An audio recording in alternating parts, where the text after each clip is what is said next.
Bonjour et bienvenue dans 88 images par seconde. Tout de suite, les films de la semaine 6. La dernière vie de Simon. Voici un long métrage fantastique français qu'il ne faut pas rater. L'histoire dans un premier temps est réussie, la mise en scène est bonne, le casting même si assez jeune est talentueux. Il y a un côté production en blind qui n'est pas pour me déplaire. Et franchement les effets visuels sont bons et le réal n'en abuse pas. Un premier film maîtrisé de bout en bout, avec une belle BO pour mettre le tout en valeur, que demander de plus? Peut-être plus de salles qui le diffusent, car il est trop peu distribué. Si vous en avez l'occasion, allez le voir en salle, car c'est le genre de production française qu'il faut valoriser. 7 sur 10. Hashtag je suis là. Un joli film très bien réalisé, avec un Alain Chabat très attachant. On vit son aventure comme si c'était la nôtre. Les cultures et les attentes différentes sont parfaitement illustrées par le Nucci. On est forcément un peu déçu, même si à l'image de Stéphane, on comprend. Le film nous laisse sur une note nostalgique qui nous fait réfléchir. 6 sur 10. The Gentleman. Le soi-disant grand retour de Guy Ritchie, selon les critiques. Pour ma part, c'est un film de plus dans sa filmo. Mais pas son grand retour.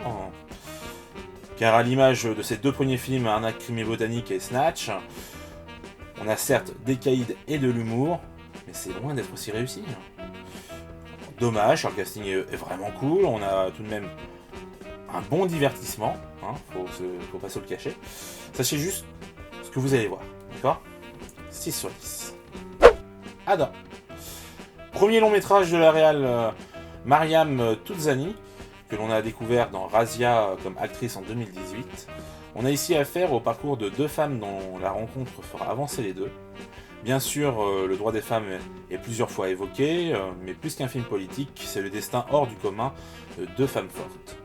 C'est beau, ça redonne foi en l'humanité, puis ça vous donne fin à l'image des délices de Tokyo. 7 sur 10. Horse Girl.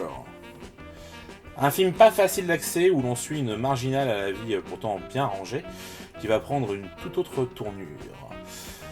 Pas inintéressant, mais pas totalement réussi non plus. Le film se perd dans trop de lyrisme, alors qu'une fin plus nihiliste aurait pu être plus fort appréciable, avec un soupçon de doute.